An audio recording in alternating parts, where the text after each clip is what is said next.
This thing on. Teleworking during the COVID-19 pandemic. Introduction. As companies continue to ask employees to telework in response to COVID-19, you might find yourself in unfamiliar territory, your own home. What is this place called home, where you're suddenly spending so much time? Who are these people called family? And how do we keep this new normal from destroying our careers? This post walks you through a menagerie of best practices. First, define your workspace. Sure, your kitchen, dining room, bedroom, and garage may seem totally familiar, but take some time to explore other areas of the house that may seem new to you. Who sleeps in these other bedrooms? What is this strange space called the living room? What goes on in the basement? It might be tempting to involve your whole house in your teleworking. You could take your laptop to the sofa, the lazy boy armchair, or your back deck and expect to get work done. Experienced teleworkers will tell you they tried this and it simply doesn't work. Sofas are made for sleeping, not for marching toward quarterly performance goals. As for taking your conference call out to the back deck, nobody wants to overhear birdsong. That's just depressing. What's next? Taking your phone or laptop into the bath? Don't take the bait. Dock your laptop in the home office and act like you're chained to your desk, just like in the good old days before teleworking and COVID-19. Prioritize privacy. Whether you work from your home or a common area, take 5 minutes to assess the privacy of your workspace. Can someone standing behind you read your computer screen? What if your spouse or your kid is hunting for trade secrets? It may seem like all in the family now until your teenager suddenly has a coveted internship with your competitor and they start poaching your customers. Is it okay to work from Starbucks? Well, that depends. Is your local Starbucks even open? If you broke in or pushed past their ad hoc takeout window, that may strike your colleagues as unprofessional behavior. Conversely, if your local Starbucks is open, because you live in one of those benighted cities that don't believe in COVID, your colleagues may be shocked during a video conference to see unmasked idiots sitting near you. This could be a major distraction, so it's probably best to work from your actual home. Have a good internet connection. Set up your workspace near your wireless access point, or WAP. If the WAP is in the kids' room and you're working out in the garage with the furnace duct blocking the signal, you won't have a good Wi-Fi experience, and neither will your colleagues on those video conferences. Trade places with your children, even if banishing them to the garage with all its toxic cleaners, solvents, and sharp tools presents a significant danger to them. At this point, you may wonder why you installed the one WAP in the house in their room to begin with. Or did your children do the install? How old exactly are these hypothetical kids? A couple sentences back, they seemed like children or toddlers. Now they're high school seniors with internships at Cisco. You can see how complicated this teleworking thing can get. You might want to splurge on a true business-grade internet connection. A fully redundant setup, such as dedicated concentric synchronous optical network, SONET rings, can be acquired for just a few $1,000s a month. You can defray this cost by installing an outdoor all-weather WAP that your neighbors can tap into for a fee. Just remember to let them know when you change the Wi-Fi password, or they might soon be offline and out of a job. Audio-visual presence. Many first-time teleworkers commit the rookie move of failing to optimize their video conferencing setup. For example, the angle of their laptop screen, where the built-in camera is housed, might be set in such a way that their nostrils seem to gape, or the age-related folds in their neck are accentuated. Take some time to set this up right. This might mean sitting with your back to a brightly lit window so that you appear as just a silhouette, which creates an air of mystery, even as it hides signs of aging, frustration, or boredom. Don't neglect your audio connection either. The built-in mic on your modern laptop might be quite good, so it's tempting to just use that. But then you lose the opportunity to show off your wealth and status by rocking Apple AirPods during video conferences. Not feeling that flush? Here's a simple hack. Snip the cords off a cheap pair of white earbuds and wear those while actually using the audio from your laptop speakers and built-in mic. Trust me, your colleagues will never know the difference. Note that in some cases, your video camera shouldn't be used at all. For example, if your manager and director both approve the purchase of an external monitor for your home, but they see you, plain as day, on the video conference, They'll know that you're just using your undocked laptop. They'll figure out right away that that expensive hardware billed to their cost center is being used by your kids for gaming. Don't get fired because you're a cool dad.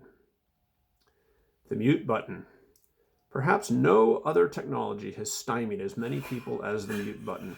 Whether it's a physical button on a telephone handset or an on-screen button you click or tap, it seems to have a mind of its own. Does anything erode your professional reputation as badly as colleagues telling each other, "I think he's on mute," and yelling, "Bob, can you hear me? You're on mute." Why, yes, forgetting to mute before screaming at your children or muttering profanities to yourself. And you thought that was a rhetorical question. Take some time to master this mute button technology. Practice with your colleagues or even with your kids outside of scheduled calls. Also learn to spot the telltale signs that you're accidentally muted. Nobody answers your question, or nobody responds to your statement, or people talk right over you. If those things are happening, it's time to unmute. Now, if you're already unmuted and those things are still happening, it may be time to find a new job. Eliminate distractions. Alas, teleworking can mean pets, children, or a favorite hobby are only a few feet away. If you give in to temptation, you might find yourself totally distracted, doing something you actually enjoy or talking to people who really care about you and have interesting things to say. This can derail your career as surely as a 3-martini lunch habit. It's best to nip these distractions in the bud. Chase your cat around the house screaming until she's terrified of you, and she'll steer well clear of your workspace going forward. Alienate your children by bawling them out over petty offenses. Or better yet, get all tiger mother on them. They'll stop coming around to chat no matter how bored they get. Harsh, yes. Sometimes career's got to come before family. Sometimes the distractions come from just outside the home. It can seem like every city in America is taking advantage of shelter in place to fast-track civic projects like road maintenance and sewer main overhauls. Construction sounds aren't just distracting, they're unprofessional. Nobody wants to overhear a jackhammer or earth-moving machine during a conference call. A polite letter to your city council can work wonders. Maybe they'll put their projects on hold until your next vacation. If that doesn't work, talk to the construction workers themselves. Explain to them how important your business calls are and how much revenue is at stake. You might be surprised how accommodating they are. Many foremen will be happy to reschedule their work crews until after business hours. Despite your best intentions and practices, you're bound to get distracted from time to time, especially during long conference calls. Inevitably, someone will ask you a question and catch you off guard. This happens time and time again, and often the distracted party will try to save face by pretending he or she was paying attention. "I'm not sure I understand the question," is one such ruse, another being, "Can you provide a little more context?" Or the person will try to win points by coming clean and saying, "I'm sorry, I was multitasking," or "I zoned out and didn't hear the question." Neither of these is acceptable. The first two are transparently disingenuous, and the last one disrespectful, as if it's okay to be distracted. The only truly professional response is a sincere apology. "I'm sorry, I didn't hear the question because I was totally distracted. I don't even have the context. I know this is unacceptable, and I promise to try harder." You consider how many people are on this call. Let's see, there's 10 of us, and it's an hour-long call. It equates to about $400 in wages. Gosh, it's a waste for anybody not to be bringing his A game to these calls, which is why, starting now, I'm going to turn over a new leaf. From now on, you will have my complete, undivided attention. And what's more, keep on like this for as long as you can, like a filibuster. That way, it's highly unlikely anybody will ever ask you a question during a conference call again. Be intentional. As the pandemic creates new and uncomfortable ways of working, setting up regular routines and workflows can help you stay effective. Being intentional means doing things with intent. For example, joining a video conference or working on a spreadsheet is something you would do on purpose, which is to say intentionally. Knocking your coffee over on your keyboard would be unintentional. Know the difference. You can't be an effective teleworker if most of your actions are accidents. Nurture workplace socializing. Many of us truly miss the water cooler and the employee lunchroom. Teleworking can be lonely, especially when you've totally alienated your family. So be creative about how to interact with your colleagues. Consider making time for virtual coffee breaks using video chat. Please note that the coffee in these instances does not need to be virtual. Drinking an actual steaming mug of your favorite beverage is more enjoyable than settling for an icon, GIF, or even a high-res JPEG file depicting it. If possible, get that cup of joe into the video frame to make your coffee break seem even more real. But don't get carried away. Try to consolidate your coffee clatches to cover all your colleagues at once. Otherwise, by the time you've made the rounds, you'll have had like 8 cups and will be shaking, irritable, and unable to focus. That is, more so than usual. Consider if teleworking is actually appropriate. Yes, we all take orders from management and we tend to comply. But if you think teleworking really isn't right for your role, speak up.